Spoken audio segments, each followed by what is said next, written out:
ഇന്നത്തെ recipe egg കുറുമയാണ്. എങ്ങനെ തയ്യാറാക്കാമെന്ന് നോക്കാം.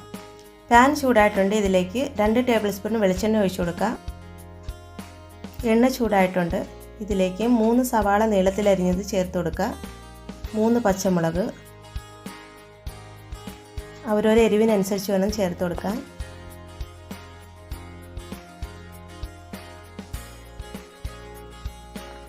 ഉപ്പ് ചേർത്ത് കൊടുക്കുക. വഴറ്റി കൊടുക്കുക.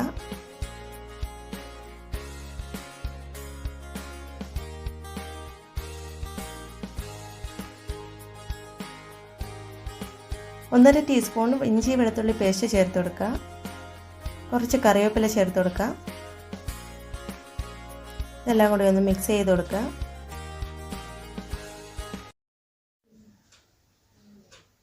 രണ്ട് മിനിറ്റ് ഒന്ന് മൂടി വയ്ക്കാം. വഴണ്ട് വന്നിട്ടുണ്ട്. 15 കാഷ്നട്ടാണ് ഞാൻ എടുത്തേക്കുന്നത്. മിക്സി ജാറിലോട്ട് ഇട്ട് കൊടുക്കുക. കുറച്ച് വെള്ളവും ചേർത്ത് ഫൈനായിട്ട് അരച്ചെടുക്കുക. ഇതിലേക്ക് ഒരു തക്കാളിയുടെ പകുതി അരിഞ്ഞത് ചേർത്ത് കൊടുക്കുക. കാഷ്നട്ട് പേസ്റ്റ് ഇതിലേക്ക് ആഡ് ചെയ്യുക. ഇതിലേക്ക് തേങ്ങാപ്പാൽ ചേർത്ത് കൊടുക്കാം. അവരവരുടെ ഗ്രേവിക്ക് അനുസരിച്ച് വേണം ചേർത്ത് കൊടുക്കാൻ. 1 ടീസ്പൂൺ കുരുമുളക് പൊടി ചേർത്ത് കൊടുക്കുക.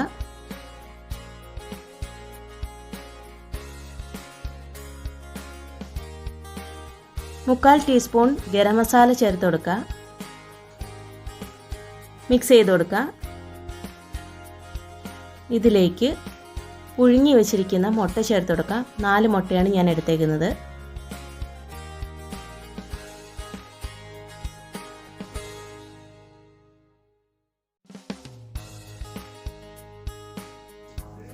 കാൽ ടീസ്പൂൺ മഞ്ഞൾപ്പൊടി ചേർത്ത് കൊടുക്കുക.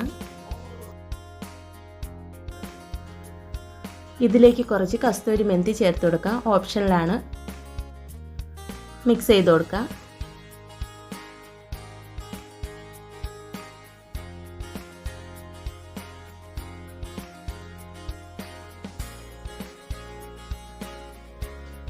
നന്നായിട്ടൊന്ന് ചൂടായി വന്നിട്ടുണ്ട്. സ്റ്റൗ ഓഫ് ചെയ്യാം. എഗ് കുറുമ റെഡി ആയിട്ടുണ്ട്. എല്ലാവരും ഒന്ന് ട്രൈ ചെയ്ത് നോക്കണേ. വീഡിയോ ഇഷ്ടമായാൽ ലൈക്ക് ചെയ്യുക, സബ്സ്ക്രൈബ് ചെയ്യുക, ഷെയർ ചെയ്യുക, കമൻറ്റ്സ് അയയ്ക്കുക.